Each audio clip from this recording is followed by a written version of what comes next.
There is this misconception that many Nigerians have about South Africans, and I'm talking about the narrative that South Africans don't travel out. That's a lie that some Nigerians keep repeating. And it doesn't make sense because the moment you step out of the continent of Africa, that lie collapses. That misconception collapses. Let's call it spade a spade. If you travel to Dubai today, I can bet you with my money that you are going to find South Africans in boardrooms. You are going to find South Africans in construction sites. You are going to find South Africans in corporate jobs in Dubai, working. Their accent is there. Pay attention when you travel to Dubai. Okay? Not just Dubai. If you travel to Australia today, you'll find South Africans working in the mining companies in Australia. You'll find South Africans in engineering. You'll find South Africans in healthcare in Australia. Of course, some of them are white, but at the end of the day, they are South Africans. Okay? In different Southern African countries, you'll find South Africans running logistics, running tourism, tech, and retail. Let's call this a spade. South Africans are not just loud travelers. We Nigerians are loud travelers. Let's call it a spade. South Africans don't announce themselves loudly. Nigerians are known for that. If you travel to Europe today, in many countries in Europe, you find South Africans there. Some are doctors. Some are consultants. Some are academics. Likewise, in the United States, in many countries around the world, you find South Africans there. Even in China, you find South Africans there. So the notion that South Africans don't travel is laughable. No disrespect to my Nigerians, but to call a spade, travel is not about noise. It is about integration. And many Nigerians don't integrate when they travel. It's unfortunate. And that's the difference. South Africans, when they travel, they plug into the systems. They absorb. They don't resist.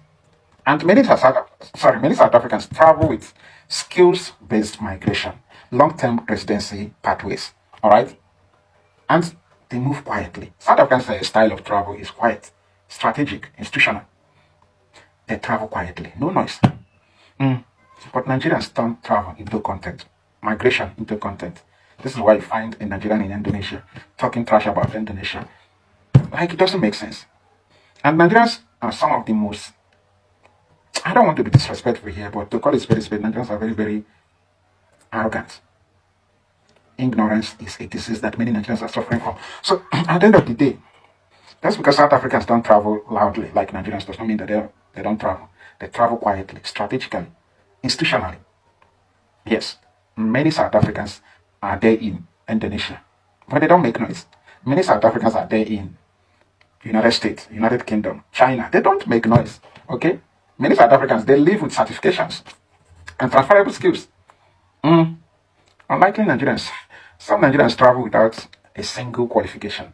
No document, no paper, no nothing. Just, I'm traveling to survive. If I die there, no problem. A lot of Nigerians are traveling to escape the systems in Nigeria. Many Nigerians are abroad today because the systems in Nigeria failed them.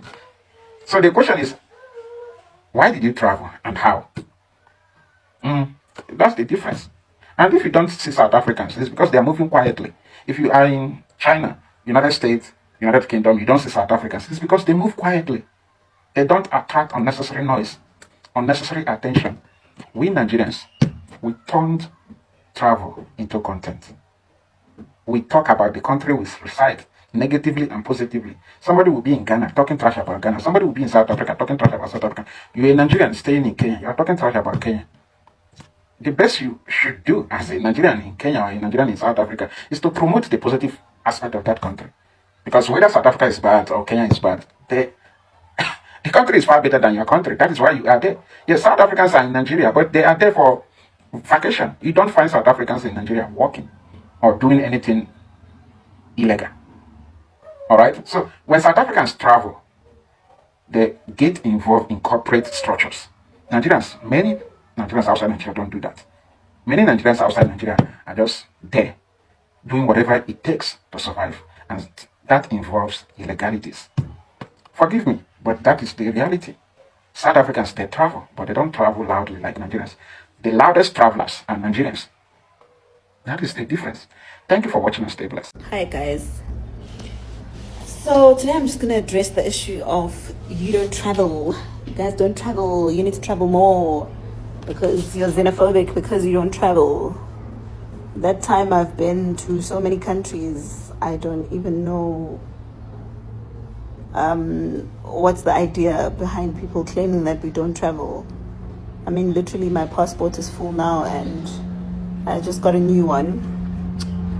So I just want to highlight the fact that for a person who actually does travel, they would tell you that when you're traveling, before you even start to travel, you need to have your compliance in order. You can't just wake up in the morning and say, hey, I'm going to this place, unless you're traveling to a visa-free country. But even then, you still have to have your passport. You still have to abide by some of the laws, because some country would require you to be immunized, etc., etc. And you wouldn't just walk into the country without knowing the rules and the laws of that particular country. So I'm very flabbergasted by people saying that people asking for illegal immigrants to leave the country don't travel, when it's actually the opposite. Because the person who does travel knows that you have to have your documents in order for you to travel. I don't know where you guys get these funny things that you say on social media. Very strange. And then I also saw somebody saying that the issue with Jacinta is that, oh, she just speaks from the heart. She doesn't give facts and stuff. Because I guess you guys want me to do this animated stuff where, like, you know, the Mukwetes of the world, this, and I go on a Google meaning and definition, and I go and Google and I screen grab it and I go, this means this, that. I thought that was easy for everyone to do. I mean, we all have Google, guys. We're in 2025. Everyone can Google. But since you guys want me to Google and share Google information with you and not real life actual things that I experience and get to know firsthand, I thought I'd Google something that maybe you guys would actually find interesting. Now, there by Google, I decided that since people think we don't travel, and that's why we are talking about illegal immigrants, etc., etc., maybe we should look at other countries and their status on illegal immigration and their stand when it comes to illegal immigration. I mean, if it's xenophobic in South Africa, surely it's xenophobic in every other country, right? I mean, why would South Africa want to get illegal immigrants out the country when other parts of the world or other parts of Africa are saying illegal immigrants are welcome? So I'll try and be quick. I'll go to our favorite countries, those that are here in numbers, like in millions. I'll go to those quickly. Starts with Zimbabwe. Well, Zimbabwe has an Immigration Act 402, and it says that it classifies individuals who are in Zimbabwe without a permit, without a passport, as prohibited persons and illegal foreigners. They are classified as illegal foreigners, not undocumented, blah, blah, blah, blah, with you people trying to sound politically correct. In Zimbabwe, you are called an illegal foreigner if you're there without your passport, your ID, and you are there and you don't have a permit to be in the country. And it says that the punishment for this is actually you being deported. You can be fined, and you can actually even go to prison for being in the country illegally. Let's go to Malawi. In Malawi, they also have an Immigration Act, and the Immigration Act that individuals who are in the country are considered to be prohibited immigrants, and if they enter without a valid ID or passport, they are immigrants, and that they are not allowed to enter Malawi. Even if you are there and they give you documents, right, you are still considered to be an illegal immigrant if you are in the country for economic reason, educational reasons, and for healthcare grounds. Sounds familiar? Yep. Well, in Malawi, you're not allowed to enter their country if you are there for those particular reasons, and you are labeled as undesirable and you are also ordered to leave, or you can also be detained for being in the country illegally. And then if you go to Mozambique, law number 23 of 2022 is what they use for illegal immigrants, and it says that anyone who is leaving or entering the country without authorization and a passport is considered to be in the country illegally, and they can be fined as well as thrown into prison. In Nigeria, they've got the Immigration Act of 2015, and this act says that illegal immigration is anyone who's entering the country illegally or who's overstayed their visa, which means you need to have a visa in order to go to Nigeria. And if you do that and you go to Nigeria and you don't have your visa, you don't have your passport or your documents to allow you to be there, you are considered to be an illegal immigrant. And the fines that you get are, you get a penalty, you get deported, and guess what? They can also ban you from ever coming to Nigeria again. Whew, the xenophobia is so deep, my gosh. Then in Ethiopia and Somali, well, they apparently don't have like any particular rules that term illegal immigration, because they don't even consider it to be a thing that's even possible in their country, because you are not even going to enter Ethiopia or Somali without proper documentation. And foreigners who have overstayed or they illegally are dealt with, and they are also fined and they are put in prison as well. But that's just for the Foreigners Act, that in case they're doing some criminal activities, but nothing specific to illegal immigration, because you wouldn't even try. That's what their country is saying. You wouldn't even try and be an illegal immigrant in our country, because boy, we're going to deal with you.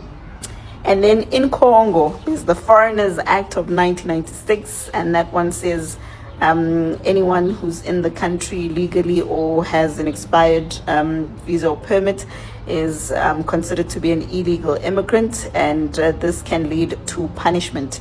And it can also lead to a person being deported, and their term of imprisonment is 5 years in prison if you are in the country illegally. So dare enter Congo illegally and you will be in jail for 5 years.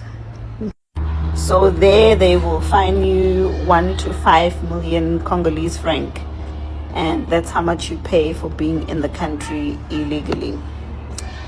Now, I want all those people who are saying that South Africans don't travel and that's why we are xenophobic for asking people to be in our country illegally, and asking foreigners, whether legal or illegal, to behave themselves in the country and not come here and demand things and behave in certain ways and commit crimes, to explain to me, where do they get the idea that when you want the laws of your country abided to, that you are xenophobic?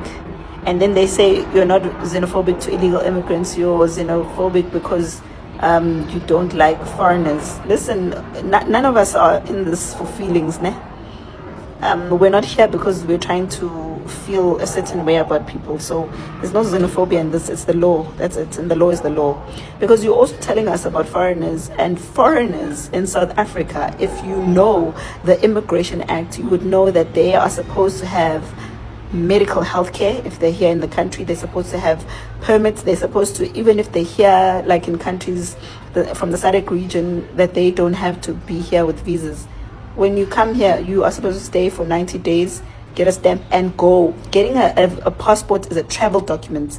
It's not a document to allow you to stay in South Africa forever and have babies and get schools and get welfare and get all these things. That was meant to say, guys, we are traveling. We are in the SADC region. You might need to be here for something for 90 days. Come, stay those 90 days without hassle, do that business deal and go back home. It's not supposed, this 90 days is not supposed to warrant you to things, or to a nice life, or to tell us that Africa is for Africans. South Africa is for South Africans. South Africa is not a continent. South Africa is a country in Africa. As every other African country that I've listed has their own acts and their own laws, and you are expected to respect them. Why is it only South African laws that you want to disrespect? Because you don't respect us. And you want us to feel bad for you because of economic situations, when your own country has laws that ban us from going there if we want to be well off. Because you know that one day, it's what you always say, the situation can turn around.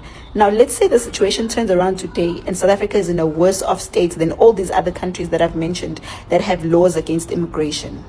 Are you telling me that you're going to ignore those laws that you've put in place and just welcome the whole of South Africa because we are African? You know very well you won't do that. You just want to come into South Africa because right now you need South Africa to survive. And once that honey is done and you go back to your countries and we need you, you're not going to return that favor. That much I know. Because even during apartheid, you keep saying apartheid, apartheid. In apartheid, there weren't millions and millions and millions of people flocking to one country. Now you're telling us that all 17 countries can come in here because a few countries helped us during apartheid. Why don't you bring few people, refugees in them, a few of them, and then there must be a limit in Akon? Now you want to tell us it's because of apartheid. You weren't helping us so that you can one day remind us that we helped you. Now you must help us back. Now you owe us. That's not how you help someone. And you were not helping all of the South Africans. You were helping those who were there at the time, and they were living in refugees as refugees, not this thing of owning shops and wanting schools and wanting free things and wanting freedom and entitlement and wanting everything that belongs to us. To us, you guys are not fair because you're not in South Africa because you're trying to improve yourselves. You are in South Africa because you want to take over South Africa.